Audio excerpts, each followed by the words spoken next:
అస్మద్ గురువరేణ్యుల వారి దివ్య పాదార విందంలో హృదయపూర్వకంగా ఆచరిస్తూ ప్రపంచ విద్యమాన సమస్త మహర్షులకు సమస్త గురువులకు వందనములతో అధిష్టాన దైవమైనటువంటి శ్రీ లలితా మహాత్రిపుర సుందరికి వందనములు అర్పిస్తూ కార్యక్రమాన్ని మనం ప్రారంభించుకొనిచున్నాం. సభయందు ఆశీనులైనటువంటి మరి మీ అందరిలో విరాజమానమైనటువంటి ఆ యొక్క దివ్య చైతన్యమునకు హృదయపూర్వక వందనములు అర్పిస్తూ పవిత్రాత్మ స్వరూపులకు ప్రియాత్మ బంధువులారా, లోకంలో మనకి అందరికీ తెలుసు చతుర్వేద పురుషార్థాలు ముఖ్యమైనవి. చతుర్వేద పురుషార్థాలు ముఖ్యమైనవి. ధర్మము, అర్థము, కామము, మోక్షం. ఇవి ఈ 4 పురుషార్థాలు కూడా మనకి మానవుని చేత సాధింపదగినవి. అది పశుపక్షాదులకి ఇవి సాధించడానికి ఏమి అర్హత లేదు. దేవతలకు కూడా సాధించే అర్హత లేదు. అర్థమైందా?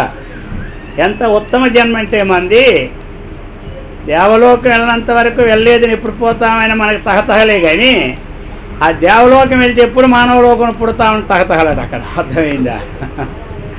క్షిప్రం హిమానుషే లోకే సిద్ధిర్భవతి అర్థమైంది కదా. అందుకని పశుపక్షాదులకు కూడా లేని అవకాశం, దేవాదులకు కూడా లేని అవకాశం లభించినటువంటి ఒక మానవ జన్మలో ఈ పురుషార్థాలు పొందడానికి ఉన్న అవకాశం ఇంకెక్కడా లేనే లేదు. ఉత్తమోత్తమైనటువంటి మానవ జన్మ మనం ఎత్తిన తర్వాత సాధించదగినవి 4 కావాలి. అది 3 పునరపి జననం, పునరపి మరణం. 4వది ఏమి? స్వాత్మతత్వ విజ్ఞానము, స్వస్వరూప లీనము. అయిందా? 3 ఏం చేస్తాయి? పునరపి జననం. అయితే మరి ఇందులో కూడా ఆ ధర్మము అన్నటువంటిది చక్కగా ఆచరిస్తే ఉత్తమ లోకం, మానవ లోకం ఉంటుంది. నరకలోకం, అధోలోకం, తిరియక్ లోకం ఉన్నదన్నమాట మనకి. అందుచేత మరి ఇటువంటి ఉత్తమోత్తమైన మానవ జన్మను ఎత్తిన తర్వాత మరి ఎట్లా మానవుడు తరించాలనేటువంటి ఉపాయంతో ఆ యొక్క ఆ చివరికి కనబడుతుందా మైక? సౌండ్ లేదు, పెంచండి కొంచెం. అయితే ఇక్కడ ఎలా మరి పొందాలి, ఎట్లా తరించాలి? ఎందుకు అంటే మన చిత్తము క్షణం. ఈ కలియుగంలో ఏదో 1 గంట విన్నాము అంటే ఇక 4 గంటలు దీన్ని కప్పినటువంటి ప్రకృతి మనకి వస్తుందన్నమాట. త్రిగుణములతో కూడింది. ఇక మళ్ళీ ఇది మామూలే, ఏం విన్నామో మళ్ళీ తెలియదు. అర్థమైందా? అందుచేత దీర్ఘకాలం ఆలోచించి మహర్షులందరూ కూడా ఒక మీటింగ్ పెట్టుకొని ఏం చేయాలి దీని అభిప్రాయం అంటే, ఇక ఆలోచించి 1 దినము 2 దినాలు 1 వారము ఇలా కాదు, దీనిని మనం ఒక చాతుర్మాస్యం, ఒక 4 మాసాలు పెట్టుకుందాం.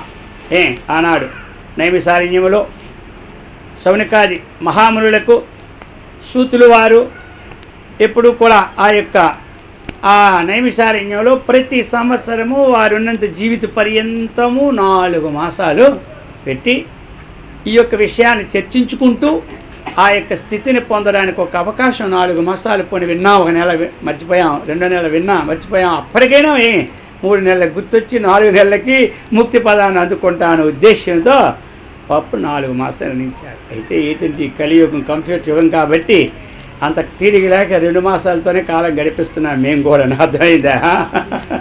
ఇక ఈ సంవత్సరం ఎలాగైనా సరే మహర్షుల సాంప్రదాయానుసారము 4 మాసాలు ఒకే స్థలంలో ఈ కార్యక్రమం పెట్టి ఈ యొక్క ఆధ్యాత్మిక విజ్ఞానాన్ని మనం అందరం పంచుకోవాలనే ఉద్దేశంతో ఇక్కడ మనం ప్రారంభించుకున్నాం. అర్థమైంది కదా? అందుకోసం అవకాశం ఉన్న వాళ్ళందరూ వినియోగించుకోవాలి. ఏమంటారు? తక్కినవన్నీ వస్తాయి, వచ్చినవి ఉండవు. అర్థమైందా? ఇది వచ్చిందా ముక్తినిచ్చిందాక వదదు, గుర్తుపెట్టుకోండి. ఏది డబ్బు ఖర్చు పెట్టి ఇవన్నీ సంపాదిస్తున్నామో ఉండిపోతాయి. డబ్బు లేకుంటే ఏది సంపాదిస్తున్నామో అదే మనతో వచ్చేది. మరి మనతో వచ్చేది దానికి మదుపు లేదు, ఉండిపోయిన దానికి అంతా మదుపే. అర్థమైందా? దీనికి అందుచేత ఇటువంటిది ఈ మోక్ష మార్గ సంప్రదాయం అనేటువంటిది 4 మసాలని పెట్టి చక్కగా ఆనా నుంచి వచ్చింది. అయితే ఇంకొకటి ఉంది, అక్షయ్యం చాతుర్మాస్యం ఫలం. అది చాతుర్మాస్యంలో మనం చేస్తుంది అక్షయం అయిపోతుంది, అదే అన్నమాట. అయితే స్వామి యొక్క ఉపన్యాసాలు వింటున్నాం కదా, ఇది కూడా అక్షయం అయిపోదా అంటారు కొంతమంది. అర్థమైందే? సామాన్యంగా చాతుర్మాసంలో మనం జపం చేసామనుకోండి, ఒక్కరోజు 100 జపం చేస్తే చాతుర్మాస్యంలో, సామాన్య దినములో మనం ఒక 5,000 చేస్తే ఎంతో, చాతుర్మాసంలో 1,000 చేస్తే అంత. సామాన్య దినములో ఒక నెలలు హోమం చేస్తే ఎంతో, ఈ చాతుర్మాసంలో 1 దినం హోమం చేస్తే అంత. సామాన్య దినంలో 1 నెల ధ్యానం చేస్తే ఎంతో, చాతుర్మాసంలో 1 రోజు మనం ధ్యానం చేస్తే అంత ఫలితం. అర్థమైందా? సామాన్య దినంలో మనం చాతుర్మాసంలో నెల కొద్ది దానం చేస్తే ఎంతో, చాతుర్మాసంలో 1 రోజు చేస్తే అంత ఫలితం. అలాగనే సామాన్య దినంలో మనం వింటున్నటువంటి శ్రవణము కన్నా చాతుర్మాసంలో విని శ్రవణము కూడా అక్షయమే. అది మరుపు తెచ్చినా అక్షయం ఎప్పుడు మరుపు లేకుండా ఉన్నప్పుడే అక్షయం అవుతుంది మనకి. అర్థమైందా? అటువంటి ఆ విజ్ఞానాన్ని మరుపు లేకుండా చేస్తుంది చాతుర్మాస్య మహావ్రతం. అది అన్నమాట. అక్షయము అంటే క్షయం అంటే నాశము, అక్షయం అంటే నాశము కానిది. మరి నాశము కానిది అనే పదం ఒక పరమాత్మకి వర్తిస్తుంది, కానీ మరి ఈ దీనికి ముడిపెడుతూ ఉంటుంటే ఇది ఎట్లా సమన్వయము అనే ప్రశ్న వచ్చినట్లయితే ఒక దీర్ఘకాలంగా ఉంటుంది కాబట్టి అక్షయం అన్నారు. ఒకవేళ ఆత్మజ్ఞానాన్ని పొందడానికి సాహశక్తి లేకపోయినా ఈ చాతుర్మాసంలో మనం చేసే జపం కానీ ధ్యానం కానీ ఈ యొక్క సత్సంగ విచారణ కానీ ఇదేం చేస్తుంది అంటే ఆ ముక్తి మార్గాన్ని మనకు వచ్చినంత వరకు ఈ పుణ్యం ఉంటుంది అన్నమాట. అది అందుచేత ఆ ముక్తి ఎప్పుడైతే మనకు కలుగుతూ ఉన్నదో ఈ పుణ్యం నశించిపోద్ది, ఆ రోజు అంతా లీనమైపోతుంది అన్నమాట. అంతకాలం ఉంటుంది కాబట్టి దీన్ని ఏమన్నారు? అక్షయం అన్నారు. అంతేకాని అక్షయం అంటే పూర్తిగా నాశం కాదనే అర్థము కాదు. అర్థమైంది కదా? ఇప్పుడు ఒక్కొక్క మనకు ఉపనిషత్తులో ఏమంటారు?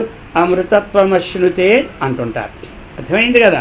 మరి అమృతత్వం అశ్నుతు అంటే ఎలాంటి అమృతత్వం? మరి అది ఆ ఉపనిషత్ వాక్యం ఏమిటంటే కేవలము ఆత్మతత్వాన్ని అన్నమాట. అదే మరి స్వర్గలోకములో కూడా అమృతత్వాన్ని పొందుతాం అంటాం అనుకోండి. స్వర్గలోకంలో అమృతత్వం అన్నటువంటిది మోక్షప్రదం కాదు.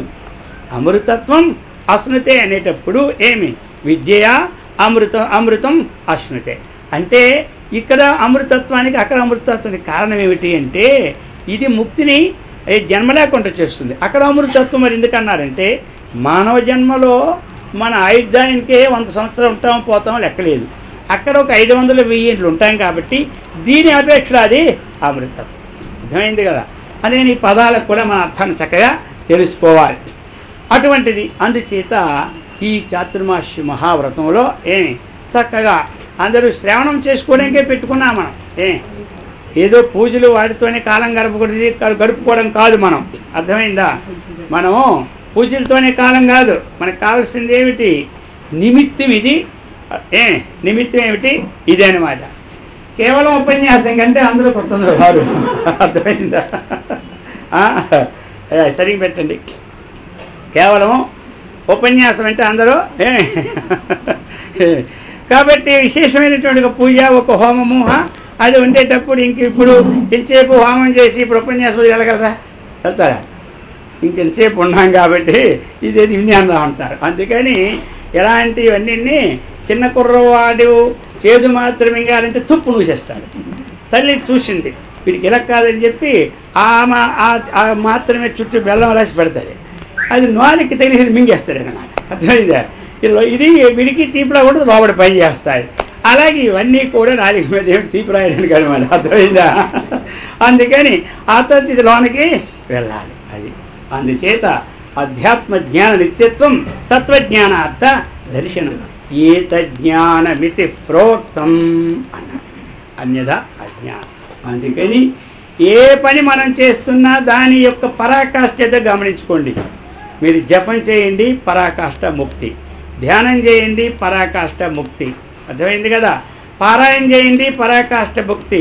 పూజ చేయండి, పరాకాష్ఠ ముక్తి. దానికోసమే మనం చేస్తూ ఉన్నాం.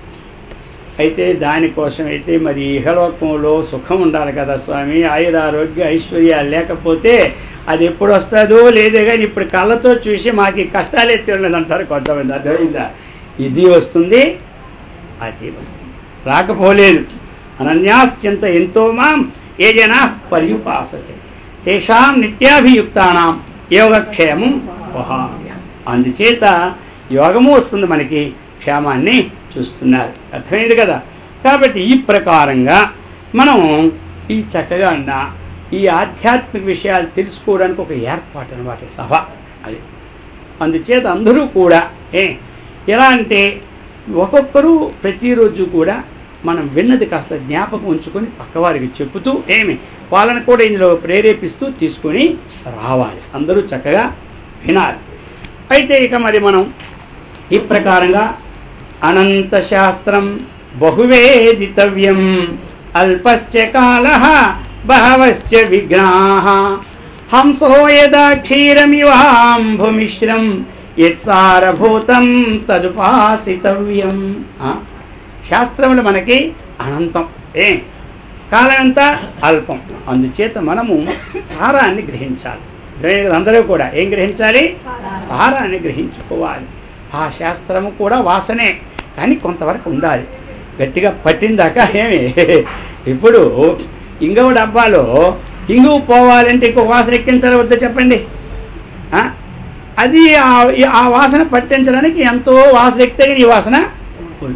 అలాగే మనకి లోపల ఉన్నటువంటి ఈ యొక్క గుణముల యొక్క పరివర్తన వాసన అనేది మనకు పట్టి ఉంటుంది. కాబట్టి ఇప్పుడు గుణాతీతులు కావాలి. కాబట్టి ఈ ఆధ్యాత్మిక వాసన మనం ఇప్పుడు పూరించుకోవాలి. అర్థమైంది కదా? మరి ఆ పూరించడానికి తగినటువంటి ఎంత ఇప్పుడు బాగా మనం కొన్ని వేల కోట్లు సంపాదించాలంటే 3 రోజులు సంపాదించగలమా? కొన్ని రోజులు సాధన చేస్తే కానీ అలాగే మనము అనేక జన్మాల నుంచి వచ్చినటువంటి సంస్కారాన్ని నాశనం చేసి ఆ యొక్క తత్వాన్ని పొందాలంటే కొన్ని మనం ఎక్కువగా వినాలి. కొంత వినేవాళ్ళు అనుకుంటా రోజు స్వామి ఆత్మ కోసం చెప్తారు కదా, ఏమైనా కొత్తది ఉందా వినడానికి అంటారు. ఏది ముఖ్యం దానికే చెప్పుకోవాలి. మరి కథలన్నీ ఎందుకు అంటే మరి అప్పుడప్పుడు ఒట్టి అన్నం తినాలంటే అసలు అన్నం తింటే మంచిదే, ఏ రోగం ఉండదు. అర్థమైందా? ఒట్టి అన్నం తినలేం కదా మనం. అర్థమైందా? దానికి ఏదో పప్పు సాంబారు పచ్చడి ఇవి పెట్టుకుంటే కానీ ఆ అన్నం ఇంకా లాస్ట్లో మజ్జిగలో కూడా అంత ఆవకాయ తగిలితే కానీ అంత కమ్మగొండ మజ్జిగ కూడా మనకి కాదు. అర్థమైంది కదా? ఆ ప్రకారంగా ఇవి కొన్ని దానికి యాడ్ చేయడానికి ఉదాహరణ అన్నమాట. అంతేగాని ఏ ఉదాహరణ చెప్పినా ఇది గుర్తు పెట్టుకొని అసలు మర్చిపోకూడదు. అర్థమైందా? అసలు వచ్చిన దానికోసం మనం అది నిర్దేశించడానికే ఈ గ్రంథాలన్నీ మనకి. ఆ ప్రకారంగా మనం ఇక ఇప్పటి నుంచి ప్రారంభించుకుంటూ అది కార్తీక శుద్ధ పూర్ణిమ నవంబర్ 2 వరకు ఈ కార్యక్రమం మనకి జరుగుతుందన్నమాట. అందుకే ఏ పని జరిగినా ఎవరు చెప్పండి, ఎవరు వినా నలుగురు ఎవరు అంతా కూడా కారణం పునాది అంతా గృహస్థాశ్రమే. అర్థమైంది కదా? ఏ కార్యానికి కూడా నడవాలన్నా ఏ కార్యక్రమం దిగి నడవాలన్నా అందరూ ఎవరు? గృహస్థాశ్రమం అన్నమాట. అందుకని మేము గృహస్థాశ్రమంలో ఉన్నాము, మాకు ఇదంతా ఎప్పుడే కావాలనొద్దు, ఇప్పటి నుంచే అందరూ పట్టుకోవాలి. మునులు ఎవరు చెప్పండి? సౌనికాది మహాములు బ్రహ్మచారులు ఉన్నారా? ఎవరు లేరు. అందరూ కూడా ఆ యొక్క గృహస్థాశ్రమంలో ఉన్నవారే, సూతుల వారు అలాగని పోషించుకునే వచ్చారు. ఇదంతా అప్పటి నుండి. కాబట్టి ఇక ఇది మనం ఎందుకు అంటే మనం ఎవరో మనం తెలుసుకోవాలి. అర్థమైంది కదా? అది మనం ఏ విధంగా నడుచుకోవాలని తెలుసుకోవాలి. ఇప్పుడు ఒక ఇంజనీర్లో జాయిన్ అయినప్పుడు ఆ ఇంజనీర్ యొక్క విధానాన్ని చక్కగా తెలుసుకుంటే కదా మనం పని చేయగలం. ఒక డాక్టర్ ఉద్యోగంలో జాయిన్ అయినాం, ఆ డాక్టర్ ఉద్యోగం చక్కగా తెలుసుకుంటే కదా పని చేయగలం. అలాగే మానవ జన్మ మనకు వచ్చింది. మానవ జన్మతో చేయవలసిన కర్తవ్యములు ఏమిటి, అకర్తవ్యములు ఏమిటి, ఏవి చేయదగినవి, ఏవి చేయరాని, ఏది చేస్తే బంధము, ఏది చేస్తే ముక్తి, ఆ బంధముల్లో కూడా దృఢబంధం ఏమిటి, అల్పబంధం ఏమిటి. కొన్ని ధూళ్ళు ఉంటాయి చూడండి. ఇప్పుడు రోడ్డు మీద ధూళి పడింది అనుకోండి, ఇలా అన్నా ఏమైంది? అది అయిపోయిందా? ఇది దృఢమా అల్పమా? అల్పం. అలా కొన్ని ఉంటాయి. ఈ అల్పం ఎప్పుడు ఇది ఎలాగది విడిపించుకోవాలి. మరి తర్వాత ఇప్పుడు మనం ఇది అలా 4-5 రోజులు కట్టుకొని అలా ఉంచి తడపలే, దాన్ని ఏది అంటుకునే మళ్ళీ దానికి ఉన్నది అంటుంది కూడా పోదు. అలాగే మనము ఒక కారులో వెళ్తే గ్రీజ్ అంటుకుంటుంది, గ్రీజుల కంటే పో చెప్పండి, పోదు. ఆ ప్రకారంగా ఈ ప్రకారంగా మనము ఏం చేయాలి, దానికి తగిన సాధన చేయాలి. ఆ సాధనాభూతాన్ని తెలిపినటువంటిదే ఈ యొక్క వేదాంతం. అయింది కదా. వేదాంతం దేనికి అంటే మనకి ఆ లోపట ఉన్న సూక్ష్మ శరీరానికి అంటుకున్న మలము, అర్థమైంది కదా. ఆ యొక్క సూక్ష్మ శరీర ఉత్పత్తికి హేతుభూతమైనటువంటి కారణ శరీరము, ఆ కారణ శరీరం వల్ల సూక్ష్మ శరీరం ఉంటుంది, సూక్ష్మ శరీరం వల్ల స్థూల శరీరం ఉంటుంది. ఈ స్థూల శరీరాన్ని అంటించుకున్న మలాన్ని మనం విడిపించుకోగలం. అందరికి అర్థమవుతుందా? స్థూల శరీరానికి అంటించుకున్న మలాన్ని సబ్బులతోనూ సర్పలతోనూ మనము విడిపించుకోగలం, అర్థమైందా. కానీ సూక్ష్మ శరీరానికి అంటుకున్నటువంటి ఏ మలమైతే ఉన్నదో అది సామాన్యమైనటువంటి పరికరాలతో పోదు, సామాన్య పరికరాలతో పోదు, అర్థమైంది కదా. దానికి ఏముండాలి, ఈ ఆధ్యాత్మికమైనటువంటి ప్రవచన సుధార ఆ మలాన్ని విడిపిస్తుంది. మరి ఆ సూక్ష్మ శరీరము ఎన్ని జన్మల నుంచి వస్తూ పోతూ ఉంటుంది. ఎందుకంటే లీనం గమైతీతి లింగం, లింగ శరీరము భంగం కావాలి, అర్థమైందా.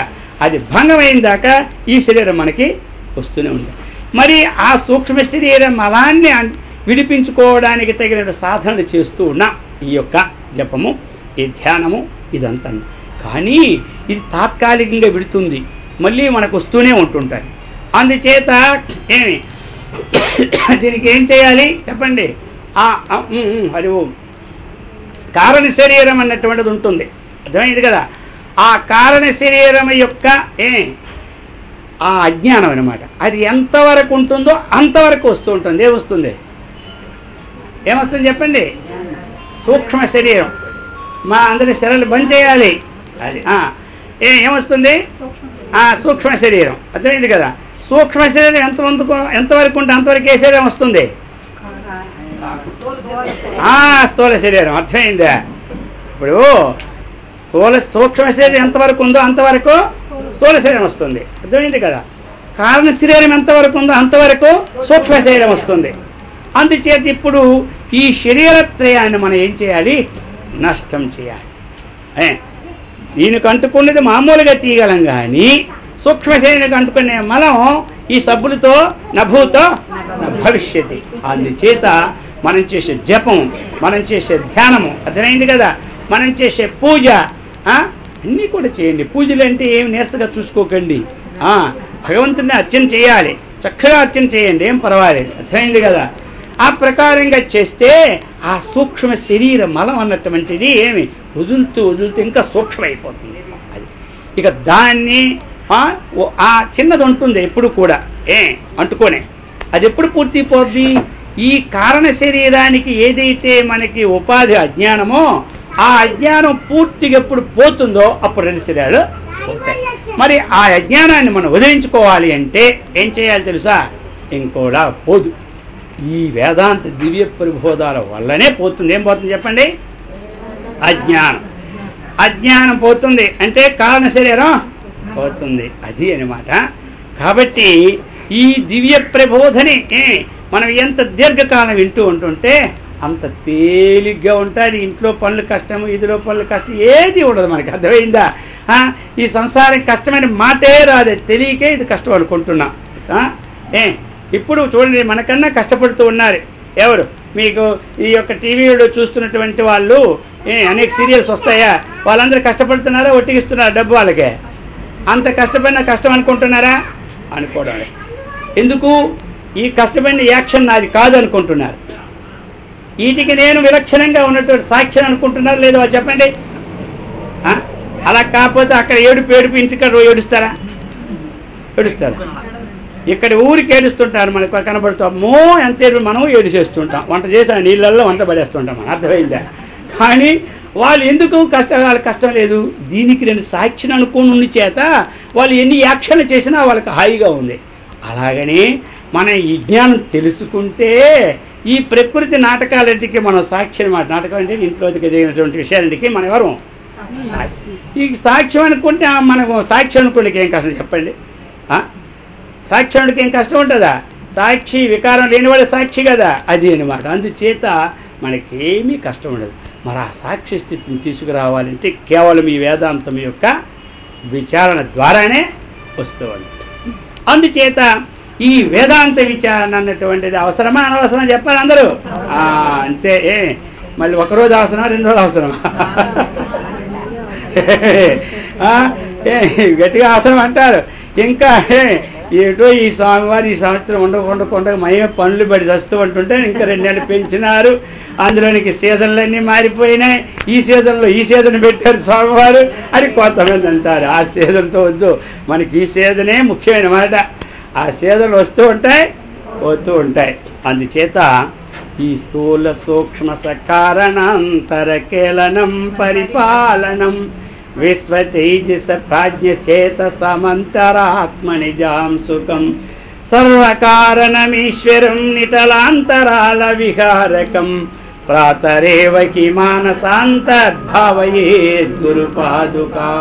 కాబట్టి ఆ స్వరూపమైనటువంటి స్థితి ఎవరు చెప్పండి? మనం.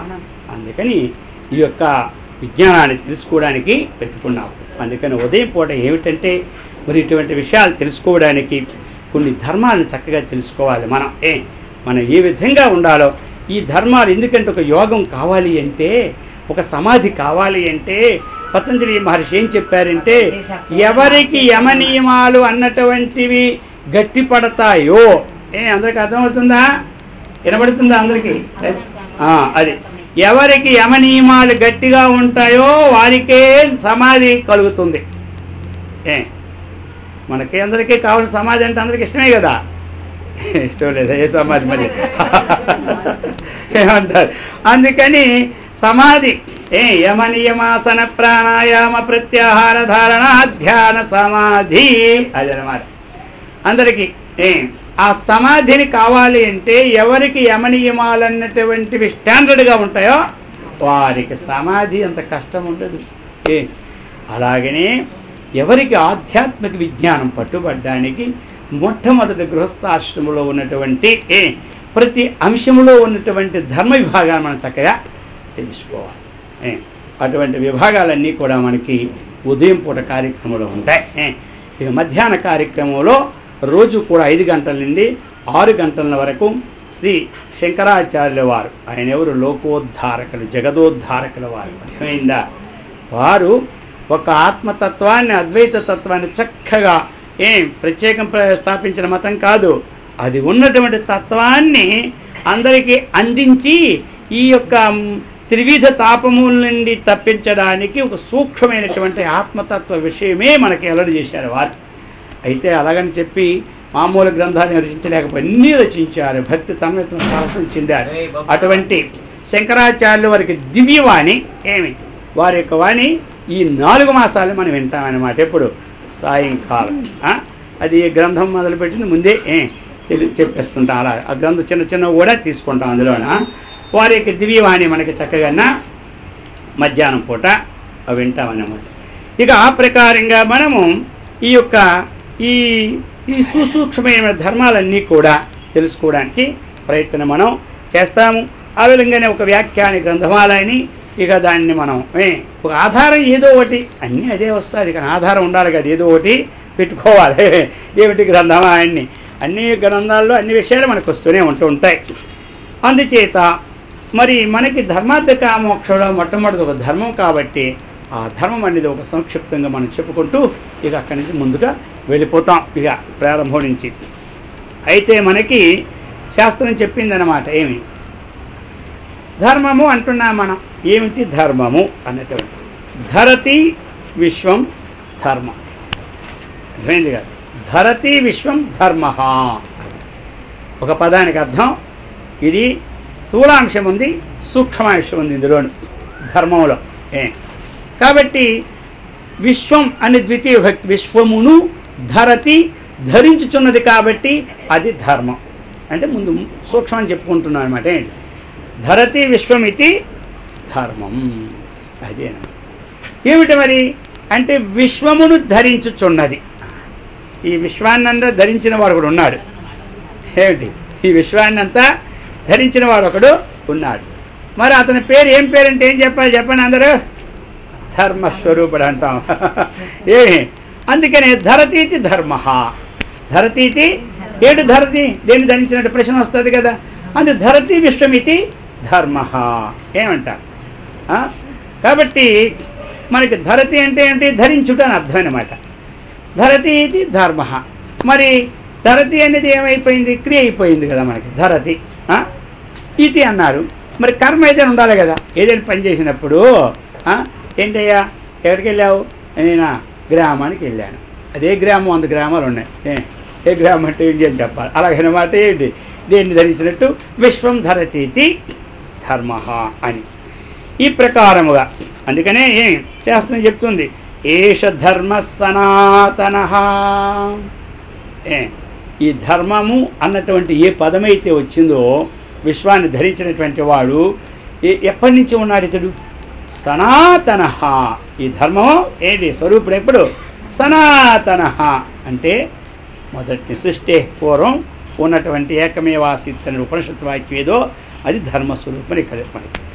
కాబట్టి ధర్మస్తు ధరతి లోకానికి ధర్మ. విశ్వం అంటే ఏమిటి? మనకి లోకం అన్నమాట.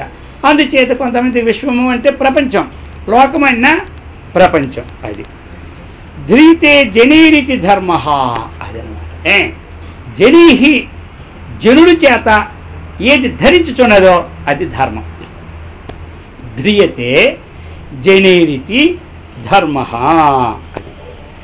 అంటే ఏంటి? ఇప్పుడు చూడండి, మనం ఏ పని చేస్తున్నా దేనికోసం చేస్తున్నా చెప్పండి? అందరం తత్వాన్ని తెలుసుకోవడానికే కదా. మనం జనుడి ద్వారా ఏదైతే పూనబడుచున్నదో, దాని తెలుగులో పూనబడుతుంది కూడా అంటారు, ఏదైతే ధరిస్తున్నారో దానిని ఏం చెప్పింది శాస్త్రము? ధర్మము అన్నమాట. మనం ఈ ప్రకారముగా అయితే మరి ఇప్పుడు మనకి ధర్మ శబ్దానికి అర్థం ఏమిటి? ఇప్పుడు ఒకటి తెలుసుకున్నాం. ఏం తెలుసుకున్నాం?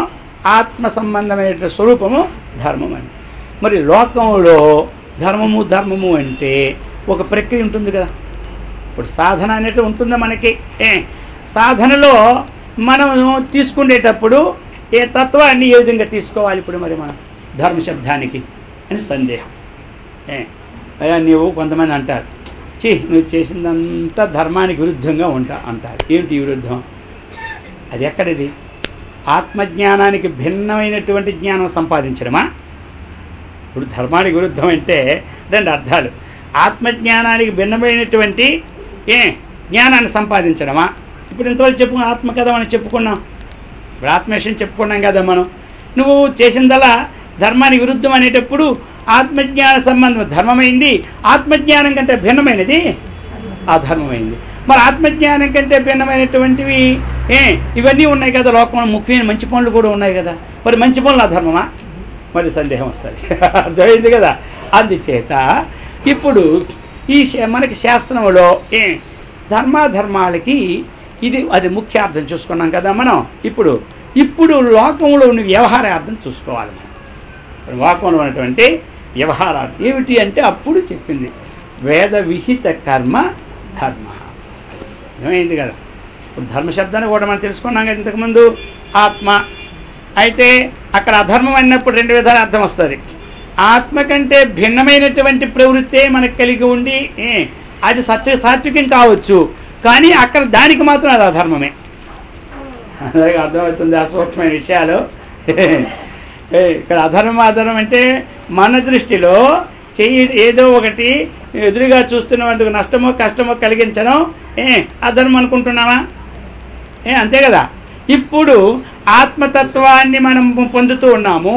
ఆత్మతత్వాన్ని పొందకుండా ఆచరించినటువంటి కర్మ అంతా ఆ యొక్క శాస్త్ర దృష్టిలో ఋషి దృష్టిలో ఏమొచ్చింది తెలుసా? అధర్మం వచ్చింది. ఆయా ధర్మం కాదు ఇక్కడ మనం చెప్పుకుంటున్నాం. ఇప్పుడు చెప్పుకునేది ఏమిటి? మనం ధర్మము అంటే ఈ శరీరంతో కొన్ని పనులు మనం చేసుకోవాలి. ఆ చేసుకున్నటువంటి పనులను వేదం చెప్పినట్టు చేయడం ఇది ధర్మం. అది ఆత్మతత్వం ఒకటి చెప్పేసి అది విడిచిపెట్టాం. ఇప్పుడు రెండవది మనకి లోకంలో వ్యవహారం నడవాలి కదా ఇప్పుడు ముందు. అందుచేత శరీరము ద్వారా ఏ పనులైతే మనం చేస్తూ ఉన్నామో ఆ పనులు ఏం చెయ్యాలి ప్రశ్న. ఆ పనులు చేయదగినవి చేస్తే ధర్మము, చేయరానివి చేస్తే అధర్మం. అందుచేత చెబుతున్నారు ఇక్కడ మనకి వేద విహిత కర్మ ధర్మ అన్నారు. వేదం ఏం చెప్పిందో ఆ పని మనం చెయ్యాలి, తప్పకుండా చేయాలి. అర్థమైంది కదా? అది మరి ఆ వేదం ఏం చెబుతుంది అంటే మనకి అన్నీ వస్తాయి. ఈవేళ ఉపోద్ఘాత అని చెప్తాను అంతవరకు. కాబట్టి వేదం అని చెప్పినటువంటిది ఎవరి కోసం చెబుతుంది అంటే, వేదం చెప్పినట్టు 4 ఆశ్రమములలో 4 విధమైన కర్మలు ఉంటాయన్నమాట. ఆ కర్మలను వాళ్ళు ఆచరించడమే వేద ధర్మంలో నడుచుకుంటారు. మనకు ఆశ్రమాలు తెలుసు కదా, ఎన్ని ఉన్నాయో అందరికీ. 1 బ్రహ్మచర్యం, 2 గృహస్థాశ్రమం, 3 వానప్రస్థాశ్రమం, 4 సన్యాసం. అది ఈ 4 ఆశ్రమములో ఏ ఆశ్రమానికి ఏది విధించిందో ఆ కర్మ చేయడమే ధర్మం. అర్థమైంది కదా? ఇప్పుడు అందరికీ ముందు ఇంటికి వెళ్ళి రచ్చకెళ్ళరా అంటారంటే అర్థం ఏమిటి? ముందు ఈ ధర్మంలో చేయదగిన కర్మలు చేసుకుంటూ రచ్చకెళ్ళడం అంటే ఆత్మజ్ఞానాన్ని సంపాదించుకోవాలన్నమాట. నేను ఆత్మజ్ఞానం అంటాడు, నేను తిన్నా ఏది తాగినా పర్వాలేదు పడుతుంటాడు. ఇది అర్థమైందా? జ్ఞాని అని చెప్పుకోవడానికి అజ్ఞానం పనులే కనపడుతుంటే ఇంకా జ్ఞానం చెప్పుకుంటాం మనం. అందుకని జ్ఞానం అని వచ్చిందంటే జ్ఞానానికి మన ఏ జ్ఞానం ఏది అజ్ఞానం అని తెలుసుకుని తస్మాత్ శాస్త్రం ప్రమాణంతే కార్యకార్య వ్యవస్థితో జ్ఞాత్వా శాస్త్ర విధానోక్తం కర్మకర్తం ఇకారహ. పకడ్బందీ చేస్తుంది. మనం చాలా తెలివితేటలైన వాళ్ళం. అంత సంధి ఇచ్చినామా ఆయన్నే మింగేస్తాం. అందుకని ఆయన ఎక్కడికక్కడ పెట్టే ఉంచినాడు ప్రతి దాంట్లో ఏదో ఒకటి. లేకపోతే చిన్న దొరికింది మాదేం తప్పు, భగవంతుడు రాసినాడు కదా పని. అందుకని చాలా మనకే మాయ ఉందనుకుంటే ఆయన మాయ చేస్తే మనకి మా చిన్న మాయ, మరి ఆయన పెద్ద మాయ ఉందా లేదా? మనల్ని అందరినీ మాయ చేస్తాడు ఆయన, గుర్తుందా? అందుకోసం ఈ ప్రకారంగా మనం చేయాలి. అందుచేత వేద విహిత కర్మ ఏమైంది? ధర్మం. మరి అది ఏది ఎలా చెప్పిందో, ఏ ఆశ్రమంలో పురుషులు ఏ విధంగా నడుచుకోవాలో, స్త్రీలు ఏ విధంగా నడుచుకోవాలో ఇవన్నీ మనకు వస్తాయన్నమాట. అలాగనే సన్యాసం నడుచుకోవాల్సింది ఏమిటి, వానప్రస్థం నడుచుకోవాల్సింది ఏమిటి, ఇవన్నీ మనకి చక్కగా ప్రతిరోజు వస్తాయి. అయితే ఇంకా మనకి ఏంటి కావాలి అంటే చెప్పినారన్నమాట. ధర్మాహ కొన్ని పుణ్యయమన్యాయ స్వభావాచర సోమపాహ ధరతీతి ధర్మ ద్విధారణే. ఆ ద్విధారణే అనేటువంటి ఆ ధాతువు ద్వారా ఒక న్యాయ స్వభావమని ఇటువంటి విషయాలన్నీ కూడా ధర్మ విషయంలో రాబోతాయన్నమాట. ఈ ప్రకారముగా అందుకనే మనకి మరి భగవంతుడు కూడా ఈ లౌకికమైనటువంటి వేద విహిత కర్మకు సంబంధమైనటువంటి దానితో ముడిపడే మనకి ఈ అవతార విశేషాలు వస్తాయి. ఆ ధర్మస్వరూపుడు ఏది మనకి ఆకార వికారం లేకుండా ఉన్నటువంటి ధరతి విశ్వమితి చెప్పుకున్నాం కదా. ధర్మ ఈ విశ్వాన్ని ధరించినటువంటి వాడికి రూపమేమీ లేదు, కానీ రూపంతో మనకు వస్తున్నాడంటే ఈ జనులను సృష్టించి ఇచ్చిన వేద విహిత కర్మలలో హెచ్చు తగ్గులు మారినప్పుడు ఏం వస్తున్నాడు? ఆయన రూపంలో వస్తూ ఉన్నాడు. ఎప్పుడు వస్తున్నాడు? అందుకనే మన భగవద్గీత శ్లోకం అందరికీ తెలిసిందే కదా. యదా యదా హి ధర్మస్య గ్లానిర్భవతి భారత అభ్యుత్థానమధర్మస్య తదాత్మానం సృజామ్యహం. ఇది దేనికోసం ఇచ్చాడు? ఫండమెంటలీ ఒక గ్రంథాన్ని ఇచ్చినారు. ఫండమెంటలీ మనం మారిపోయినప్పుడు మళ్ళీ మన చేత ఆచరింప చేయడానికి దుష్ట శిక్షణ శిష్ట రక్షణ అర్థం వచ్చినటువంటి జన్మనే ఆయన అవతారం అయింది కదా. అందుచేత ఈ ప్రకారముగా మనకి అయితే మరి ద్వివిధోహి వేదోక్త ధర్మ. వేదం ఏం చెప్పిందో ఆ ధర్మం ఏమిటి? 2 రకాలు. ఒకటి 2 రకాలు. అందులో ఏమిటి? ప్రవృత్తి లక్షణం నివృత్తి లక్షణశ్చ. అయింది కదా. ఒకటి ఏమిటి ధర్మము? ప్రవృత్తి లక్షణం. ఇంకొకటి ఏమి ధర్మము? అది నివృత్తి లక్షణం. ప్రవృత్తి లక్షణము నివృత్తి లక్షణం. ప్రవృత్తి లక్షణము ధర్మమే, నివృత్తి లక్షణము కూడా ధర్మమే. ఇది మనకి ధర్మమే. మరి ఈ 2 మనకు అవసరమే. ఈ 2 మనకి అవసరమే. ఏమిటి మరి ప్రవృత్తి మనకి అంటే చెప్తున్నారు ఈ ప్రకారం. ప్రాణినాం సాక్షాత్ అభ్యుదయ సాధన ధర్మ. ప్రాణినాం సాక్షాత్తు అభ్యుదయ హేతు యః సహ ధర్మ. ప్రాణినాం అంటే జీవులకు అభ్యుదయమైనటువంటి హేతు. ఇప్పుడు మానవులుగా పుట్టాం మనం. మళ్ళీ మనం వృత్తి కావాలంటే మనకే జన్మ రావాలి? మానవ జన్మ రావాలి. కాబట్టి మానవ జన్మకి తగిన హేతువుగా నడుచుకున్నది అభ్యుదయం అన్నమాట మన. కాబట్టి అటువంటి అభ్యుదయాన్ని మానవ జన్మ ఇప్పుడు ఎత్తాం కదా మనం. మళ్ళీ మనం అడగక్కర్లే ఎవరికి జాతకాలు, నేను వచ్చే జన్మ మానవుని పుడతానా లేకపోతే పశువుని పుడతానా అడగ పని లేదు. అర్థమైంది కదా? ఏ అడగక్కర్లే.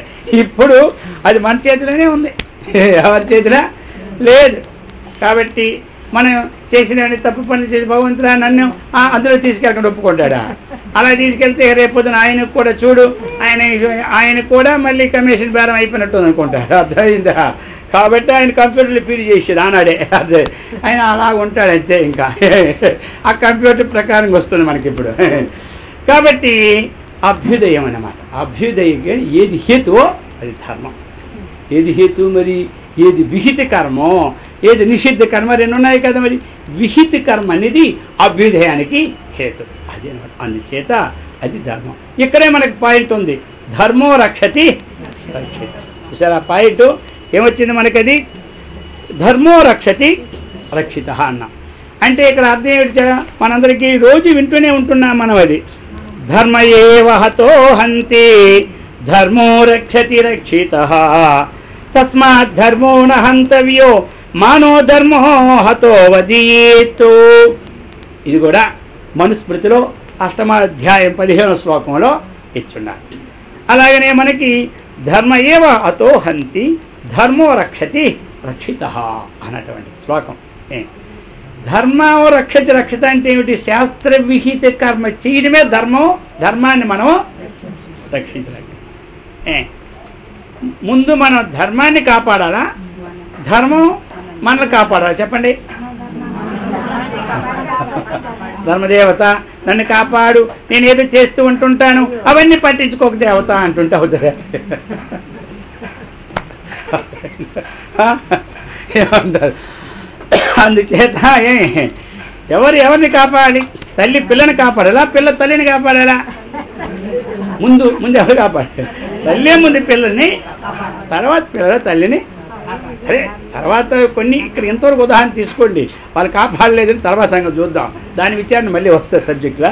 కాబట్టి కొంతమంది ఇద్దరు చదివి పట్టుకుంటాను, 60 ఏళ్ళు అయింది కానీ ఎంత పోషించినా కానీ మాకు చూడటమే లేదు స్వామి అంటారు. అది సంగతి. దాని తర్వాత ఒక ఉదాహరణ ఎంతవరకు అంతవరకు తీసుకోవాలి. కొంతమంది ఇది పడుతుంది అది పడుతుంది మళ్ళీ. అందుకని మొట్టమొదటి చిన్నది అది అక్కడికి. అందుకు ఆ ప్రకారంగా ధర్మో రక్షతి రక్షిత. వేద విహిత కర్మ మనం చేస్తూ ఉంటుంటే అది ఎలా రక్షిస్తుంది? ఇలా మనకి వెళ్ళిపోయిన పిల్లవాడిని పై కిందని పడిపోతూ ఉంటుంటే పైకి లాగితే ఎలాగ ఉంటుంది? రక్షించినట్టు వద్దా? నేను కానీ పట్టుకోకపోతే వాడు పడిపోతుందండి ఏట్లో అంటాడు. అర్థమైందా? ఇప్పుడు వాడు ఏమైనాడు? ఇతను రక్షించిన వాడు అయినాడు లేదా? అదే అర్థమవుతుందమ్మా విషయాలు. వాడు వెళ్ళి ఇలా పడిపోబోయాడు కిందనే. ఆ కిందనే పెద్ద రుయ్యి ఉంది, వీడు తక్కువ లాగాడు. ఇప్పుడు ఏమంటాడు? నేను రక్షించబట్టి వీడు బయటపడ్డాడంట. చూశారా? అలాగనే ఏమి ఈ నిషిద్ధ కర్మ జన్యం ఏం చేస్తుందంటే మనల్ని అతపతనానికి హేతు చేస్తారన్నమాట. అందుకు మనం మళ్ళీ ఈ మానవ జన్మకి రావాలి అంటే దీని మీద ఆధారపడి ఉంది తెలుసా? ఈ ధర్మం మీదే ఆధారపడి. మోక్షం సంగతి తర్వాత మళ్ళీ విచారానికి వస్తుంది. ముందు ఈ జన్మలో మనం ఒకవేళ మోక్షానికి బంధం ఉండి పొందకపోయినా ఇంకో జన్మ రావాలా వద్దా? ఆ వచ్చే జన్మ ఏదో శోకర జన్మ గర్ధవ జన్మ వచ్చిందంటే మనం వస్తుందా చెప్పండి? దానికి వస్తే ఇప్పుడు హేతుపోత మీద రావాలి కదా. అది దేని మీద ఆధారపడి ఉందండి జన్మ? దేని మీద? ధర్మ. ధర్మ విచ్ ఈక్వల్ టు కర్మ. ధర్మ విచ్ ఈక్వల్ టు కర్మ. ఏ కర్మ? అది విహిత కర్మ అంతే. ఆ ధర్మ విచ్ ఈక్వల్ టు నిషిద్ధ కర్మ. అర్థమైంది కదా? అందుచేత జన్మకి హేతువు ఈ ధర్మమే మనకి. అందుకు చెప్పారు ధర్మో రక్షతి రక్షిత. అయ్యా ధర్మాన్ని నీవు రక్షించినట్లయితే అది నిన్ను రక్షిస్తుంది. ఏ విధంగా రక్షిస్తుంటే మళ్ళీ మానవ జన్మే వస్తుంది. మనం ఒకరి కింద చేయవలసిన పని ఏమి లేదు, మన కిందే 10 మంది చేసేవాళ్ళు ఉంటారు. ఇప్పుడు చేయవలసిన కర్మ మీరు చేసిన జపం కానీ, మీరు చేసిన ధ్యానము కానీ, మీరు చేసిన జపము కానీ ఇవన్నీ ఎక్కడికి పోవు. మరి ఈ సత్సంగం కూడా అనంతమైన పుణ్యాన్ని ఇస్తుంది మీకు. అర్థమైందా? ఇంతకుముందు ఎన్నిసార్లు చెప్పున్నాను, సత్సంగం అనేటువంటిది వెళ్ళాం కానీ నాకేమీ అర్థం లేదు, సమయం అంతా వ్యర్థమైపోయిందని చాలామంది అనుకుంటారు. వ్యర్థమేమి కాదు. మన యజ్ఞయాగాదులు చేసేటప్పుడు ఎంత పుణ్యం వస్తుందో ఈ సత్సంగం విని అర్థం కాకపోతే అంత పుణ్యం వస్తుంది. ఏమంటారు మీరందరూ? ఈ సత్సంగం విని మీకు ఏమి అర్థం కాకపోతే అంత పుణ్యం వస్తుంది. అర్థమైతే ఇంకా అక్షయం చాతుర్మాస ఫలంలాగా ఇక మీకు జన్మ జన్మలకి ఫిక్స్డ్ డిపాజిట్ ఉన్నట్టే అనమాట. కాబట్టి ఇంకా వచ్చి చెప్పారు, అర్థమైతే ఏమి నగదు బేరం, అర్థం కాకపోతే అరువు బేరం అంట. అదే స్వామి అంటే ఇప్పుడు యజ్ఞాగాలు చేస్తున్నాం మనం, మనకేమైనా అర్థం అవుతుందా? వారేమో ఏమంటున్నారు, వారు ఏమంటున్నారు. కాబట్టి అది దించేయండి పైన, కొంచెం ముందు రండి సరిపోతుంది. అర్థమైంది కదా? అందుచేత మనం చేస్తూ ఉన్నాం, వేస్తూ ఉన్నాం, మనకేమైనా అర్థమవుతుందా? ఇప్పుడు అయ్యగారు ఏమంటే అర్థం కాకపోతే అది వ్యర్థమని ఎవరికైనా మనసులో ఉందా? వ్యర్థమైతే డబ్బిచ్చి ఖర్చు పెడతారా? ఇన్ని రూపాయలు ఇచ్చి ఎంత చేసింది వ్యర్థం అంటారా? అందుకోసం ఏమి అది మనకి వ్యర్థమో కాదు. అందుచేత అది మనకి లాభం ఉందా లేదా చెప్పండి అందరూ. ఉందా? యజ్ఞ పూజ లాభం ఉందా లేదా? అదేమో అర్థమైందా? ఆ ఒక్క లాభం మాత్రం ఉంది, లాభం తర్వాత వస్తుంది కదా మనకి మెలుగుగా. కాబట్టి తర్వాత వస్తుందా లేదా? తర్వాత వచ్చిందని ఏమంటారు? అరువు బేరమా నగదు బేరమా ఏమంటారు? కొంచెం ముందు తీసుకుంటాం. తర్వాత వచ్చిందని ఏమంటారు? అరువు బేరం. ఈరోజు వస్తే నగదు బేరం. అది వేదాంతం అర్థమైతే వస్తే ఈరోజే మనకు, లేకపోతే నేను 10 వస్తుంది పుణ్యం. అందుచేత ఈ ప్రకారముగా ఏమి అది చెప్తుంది శాస్త్రం. కాబట్టి ధర్మో రక్షతి రక్షిత ధర్మ ఏవ హతో హంతి. కర్మాన్ని మనం ఎప్పుడు కూడా ఏమి హననం చేసామనుకోండి, అది మనకేం చేస్తుంది తెలుసా? దెబ్బకి దెబ్బ అంటారా ఏమంటారు మనలో? దెబ్బకి దెబ్బ అయిందిరా అంటారు. అర్థం ఏంటి? ధర్మానికి మనం కొడితే అది మనకేం చేస్తుంది? కొడుతుంది అనమాట. అర్థమైంది? ఏం కొడుతుంది అది? మళ్ళీ మనకి ఈ మానవ జన్మల్ని తీసి పారేస్తుంది. ఒకవేళ వచ్చిందనుకోండి, ఏదో చిన్నది ఉంటుంది, లవలేసి ఉంది వచ్చింది. ఇప్పుడు మనం ఒక 10 కోట్లు మన దగ్గర ఉన్నాయి. ఈ ప్రవృత్తి వల్ల మరి వచ్చే జనం 1,50,000 25,000 చేతులు ఉన్నాయి కండి. ఇదేమైంది చూసారు? దానికి ఎంత తేడా ఉందో, ఎంత తేడా ఉంది ఇప్పుడు. అలాంటిది కూడా పరిస్థితి ఈ అధర్మ ప్రవృత్తి వస్తూ ఉందన్నమాట. అందుచేత ధర్మాన్ని మనం రక్షిస్తే అది మనం రక్షిస్తుంది అంటే మానవ జన్మనిస్తుంది, మోక్షాన్ని మనం పొందిన వరకు వదలదనమాట. దాన్ని మనం భక్షిస్తే అది మనల్ని భక్షిస్తుంది. అంటే ఏమిటి? అది మనం ఎప్పుడైతే తప్పినామో మనకి ఈయనమే ఇప్పుడు కష్టపడ్డాం, రాత్రి పగలు జపం చేయడానికి టైం కూడా లేదు, మనకేం లాభం అండి?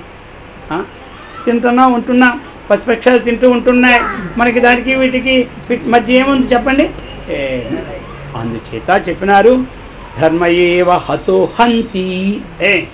ధర్మాన్ని నీవు హతహ చెప్పినట్లయితే అది నేను మళ్ళీ చంపేస్తుంది అన్నాడు. అర్థమైందా? అందుచేత కాబట్టి చెప్పారు. అందుకు తస్మాత్ ధర్మో నహంతవ్య.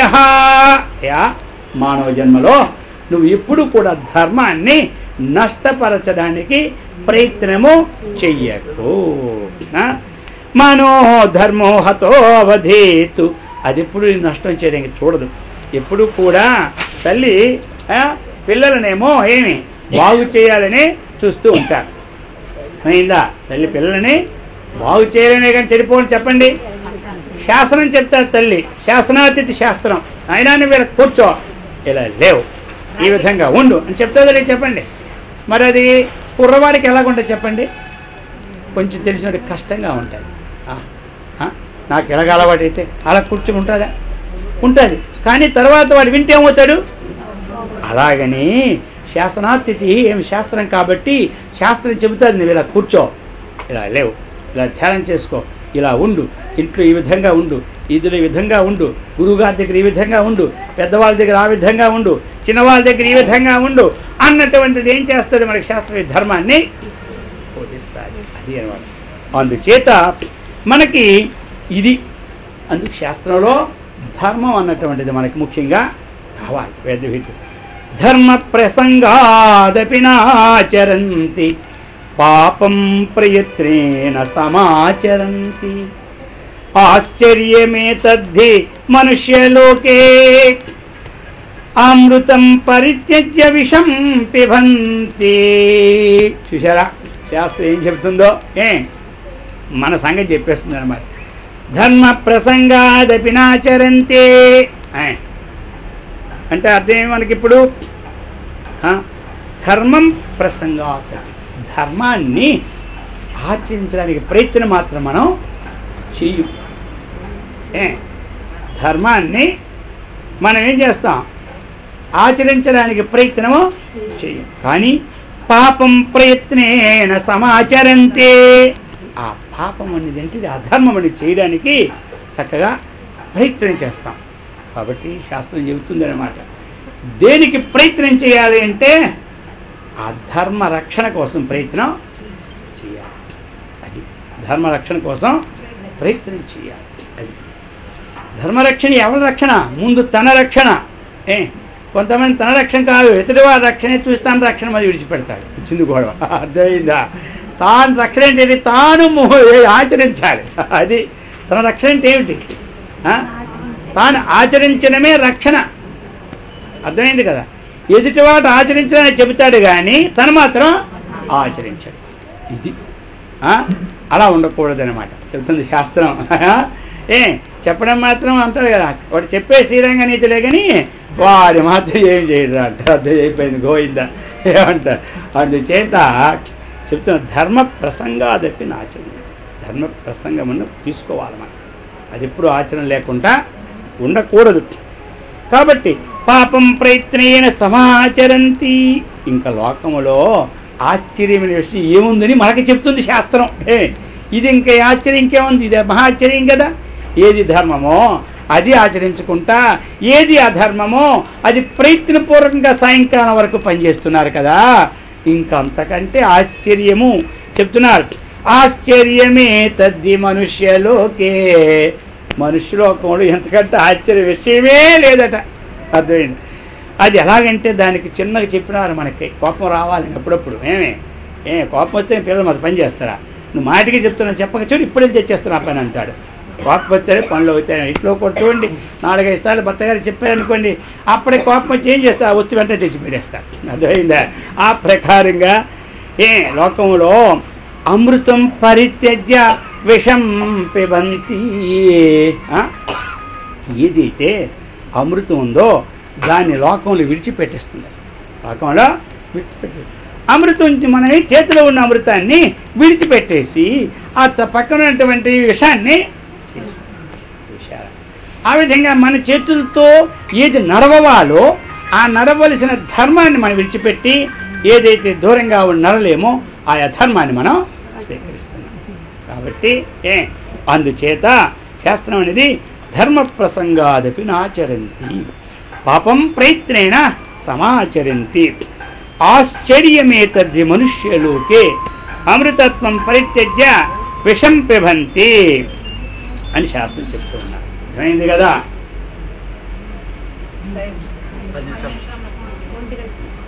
కాబట్టి ఈ ప్రకారంగా మనకి ఈ విషయాలన్నీ కూడా వస్తాయి. అందుచేత ఇటువంటి ధర్మమైనటువంటి వేద విహితకరమైన సత్కర్మనిష్టను, భగవద్భక్తిని, ఆత్మజ్ఞాన సంపత్తిని ఆ గురుదేవుడు, ఆ శ్రీకృష్ణ పరమాత్మ ఈ చాతుర్మాస్య మహా అధిదేవత అన్నాధిదేవతలు అనుకోండి అలాగైనా.